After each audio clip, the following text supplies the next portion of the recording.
মানুষ ভাবে সে শরীর, আত্মা ভাবে সে মানুষ, কিন্তু আসলে দুজনই এক অপরের অতিথি। আজ বলবো এমন এক গল্প যেখানে আত্মা নিজেই বলছে তার জন্ম থেকে মৃত্যু পর্যন্ত পুরো যাত্রার অভিজ্ঞতা।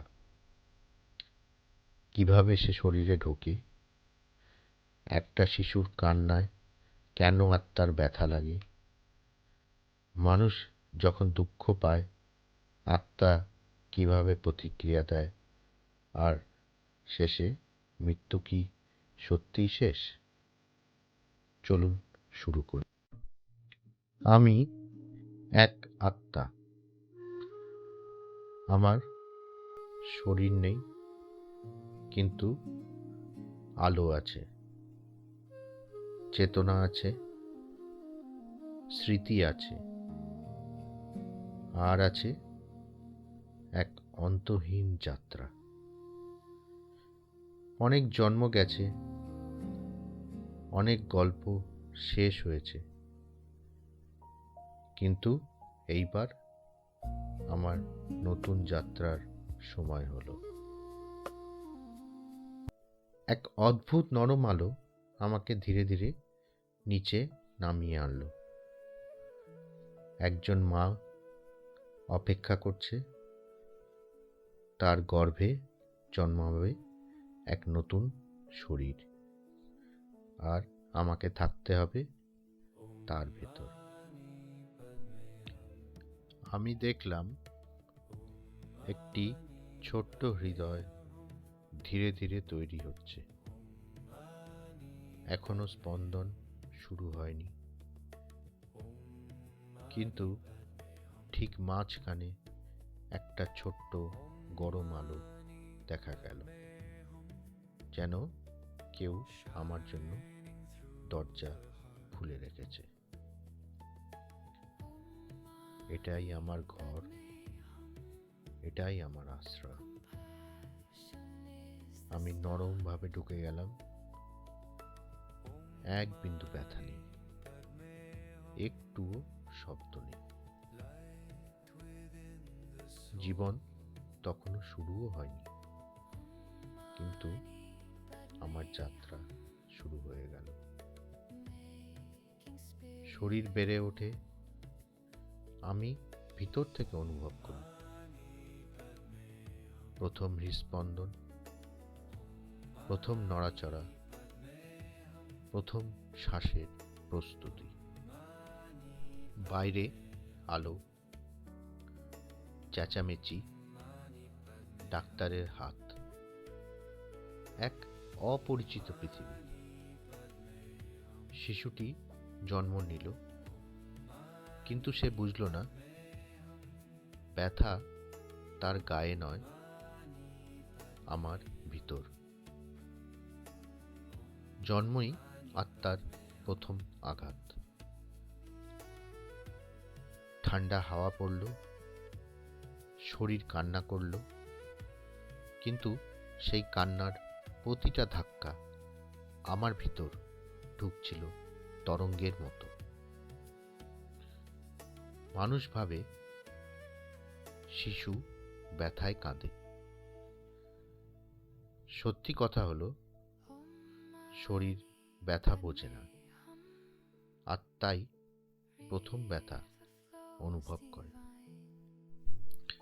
ছেলেটা যখন হাঁটতে শেখে, আমি ভিতর থেকে নাচতাম। যখন সে পড়ে যেত, হাঁটু থেকে রক্ত পড়ত, ব্যথা শরীরে হলেও চোট লাগতো আমার ভেতরে। যখন মা তাকে বুকে নিত, আমি উষ্ণ হয়ে যেতাম। আত্মা বাঁচে দুই কারণে, একটা শিশুর হাসি, আরেকটা মায়ের ছোঁয়া।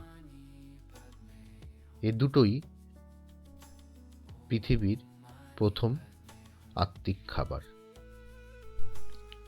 যেদিন ছেলেটা প্রথম প্রেমে পড়ল, আমি বুঝলাম, কারণ প্রেম মানবিক নয়, প্রেম আত্মার অনুভূতি। মেয়েটার হাসি দেখলে আমি ভিতর থেকে কাঁপতাম।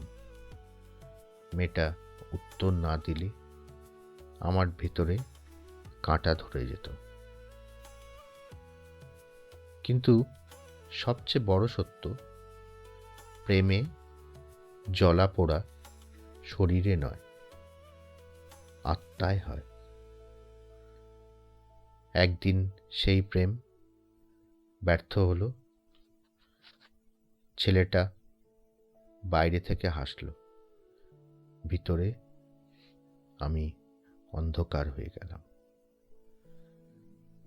সেদিন আত্মা প্রথম শিখেছে, প্রেম সবসময় মেলে না, তবে প্রেম করার ক্ষমতাই আত্মাকে সবচেয়ে শক্তিশালী করে।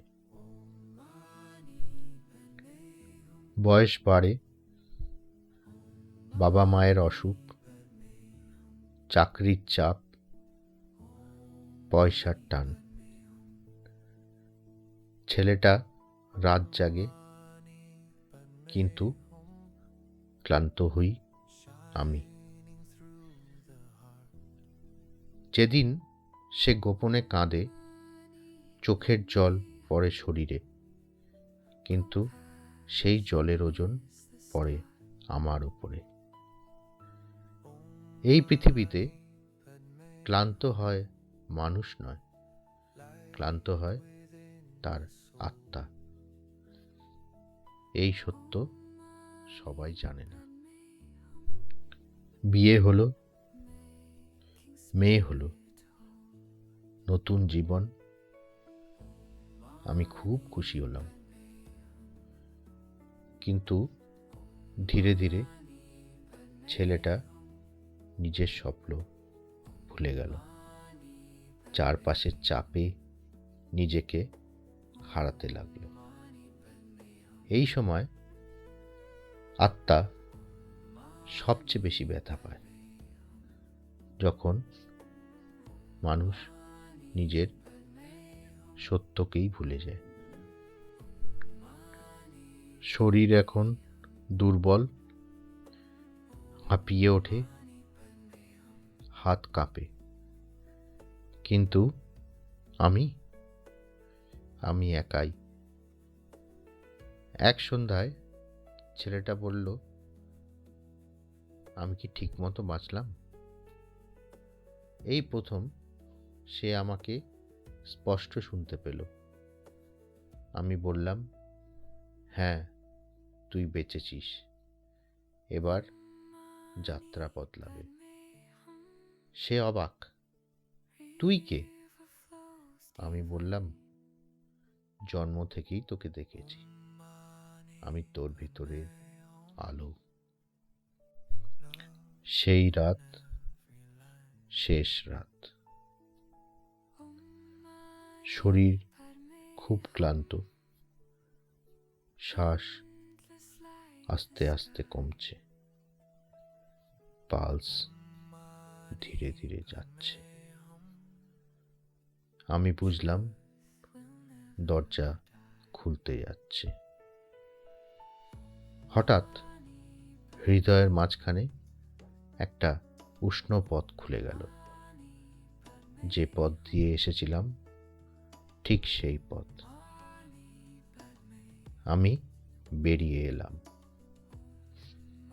পৃথিবী থেমে গেল, শরীর নিস্তব্ধ, কিন্তু আমি মুক্ত।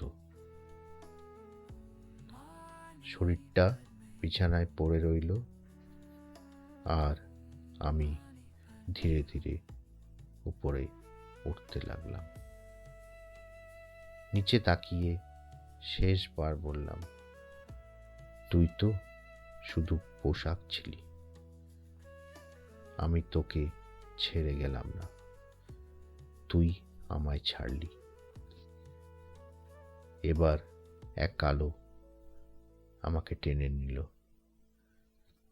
এক নতুন জীবনের দিকে।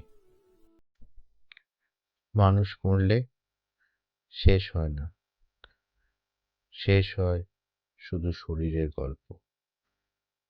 আত্মার গল্প শুরু হয় তখনই। যদি এই গল্পটা তোমার ভিতরে কোথাও আলো জ্বলিয়ে দেয়, কমেন্টে লিখবে, আমার আত্মাকে শুনতে চাই। দেখি কতজন মানুষ সত্যিই নিজের ভিতরে সেই নীরব কণ্ঠকে চিনতে চায়। ভালো লাগলে সাবস্ক্রাইব করো আর লাইক করে শেয়ার করে দিও। ধন্যবাদ।